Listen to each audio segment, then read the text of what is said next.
اللهم حوالينا ولا علينا اللهم حوالينا ولا علينا মেহেরবান খোদাবন্দ কুদ্দুসের দরবারে দরখাস্ত দিয়েছি আল্লাহ পাক বৃষ্টি দেওয়ার ফয়সালা যদি করে থাকেন আমাদের লাঠি ধরার কিছু নেই, মামলা করার বিষয় নাই, রাস্তায় সমন্বয়ক নাইমা কোনো মিছিল আন্দোলন করে কোনো ফায়দা নাই।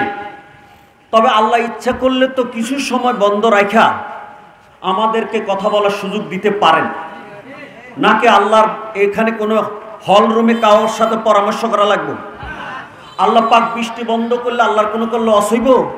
কারণ আলোচনা তো সে আল্লাহর কোরআনের কথা বলেন, ঠিকই না?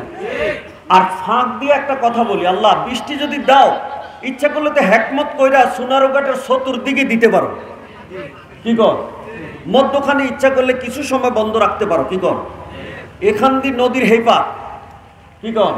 ওখান দিয়ে সুতাঙ্গের ওই পার, এখান দিয়ে বাগান, আর ওখান দিয়ে শায়েস্তাগঞ্জের ওই দিক বাহুবল, মধ্যখান দিয়ে এটার জন্য আল্লাহ ভালো রাখেন, আমিন জোরে বল। এখন দেখুন তো বৃষ্টি আগের থেকে বাড়ছে না কমছে? হ্যাঁ, যদি বৃষ্টি শুরু হয় যাওয়া যদি লাগে, আগে আমি পরে আপনারা, কথা বলা ঠিক না? না, আগে আপনারা পরে আমি। হ্যাঁ, আমি যতক্ষণ থাকবো আপনারা থাকবেন ইনশাআল্লাহ, রাজি কিনা যখন? আর যদি বলে না হুজুর ঠান্ডা লাগলে কোন বিপদ হয়, ওষুধ তো আর আপনি দিতেন না, তাহলে আপনার জন্য ছুটি আছে, আগে কথাটা শেষ করে ফেলেন, আপনি হাত তোলেন, কে কে যাবেন? বাসের মধ্যে কন্ডাক্টরের জিগায় স্টুডেন্টকে হাত উঠান, মানে হের বাড়া অর্ধেক, কথা বলেন ঠিকই না? যদি হাত না উঠায় টাইম মতো, এরপরে কিন্তু আর বাড়া অর্ধেক দেওয়া। অতএব যদি এখন হাত উঠান তো যাইতে পারবেন, আর যদি না উঠাইবেন বৃষ্টি শুরু হইলে আমি উঠার আগ পর্যন্ত উঠতে পারবেন না, রাজি আছেন? কাম হোক আব্বা, তোমরা দুইজন কি করবা ক? আমি শুরু করতাম নি, কোনো ভূমিকা নাই। এই যে কোনো ভালো কাজ করার আগে কি পড়া লাগে?